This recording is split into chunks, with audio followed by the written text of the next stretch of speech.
दोस्तों, आप सभी का मेरे चैनल कहानी वाले बाबा में आप सबका स्वागत करता हूं। दोस्तों, आज का हमारा विषय है तेनालीराम की कहानी, जिसका शीर्षक ब्राह्मण किसकी पूजा करें। तो चलते हैं अपनी कहानी की ओर।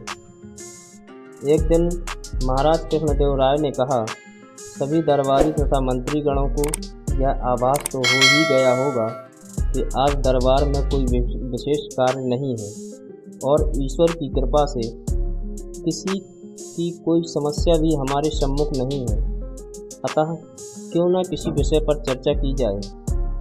क्या आप जैसे योग्य मंत्री व दरबारियों में से कोई सुझा सकता है ऐसा विषय जिस पर चर्चा कराई जा सके।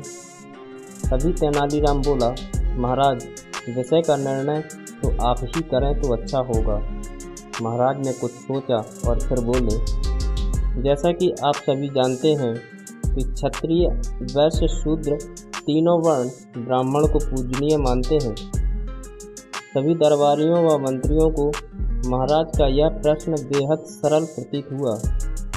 इसमें कठिनाई क्या है महाराज? ब्राह्मण गाय को पवित्र मानते हैं।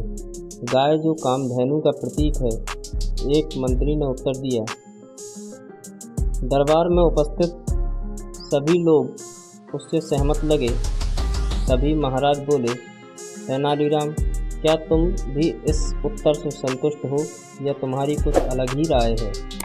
तेनालीराम हाथ जोड़ते हुए विनम्र भाव से बोला, महाराज, गाय को तो सभी पवित्र मानते हैं, चाहे वह मानव हो या देवता, और ऐसा मानने वाला मैं अकेला नहीं, हमारे विद्वान भी इससे सहमत हैं।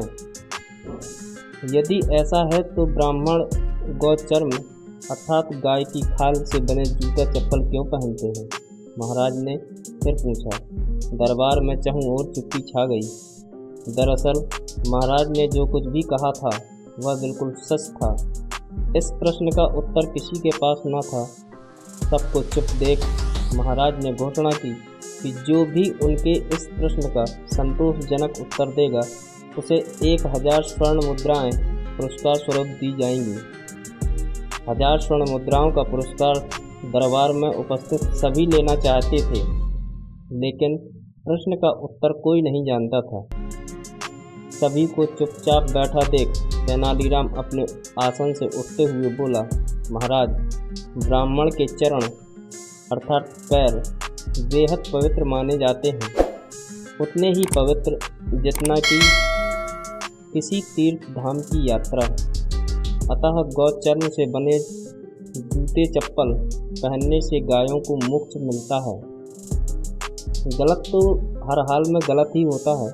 महाराज बोले, गौचर्म से बने जूते चप्पल पहनना जायज़ नहीं कहा जा सकता, फिर चाहे पहनने वाला ब्राह्मण हो या किसी अन्य वर्ण का। लेकिन मुझे खुशी इस बात की है कि तेनालीराम ने उत्तर देने का साहस तो किया। चतुराई भरा उसका उत्तर उसे 1000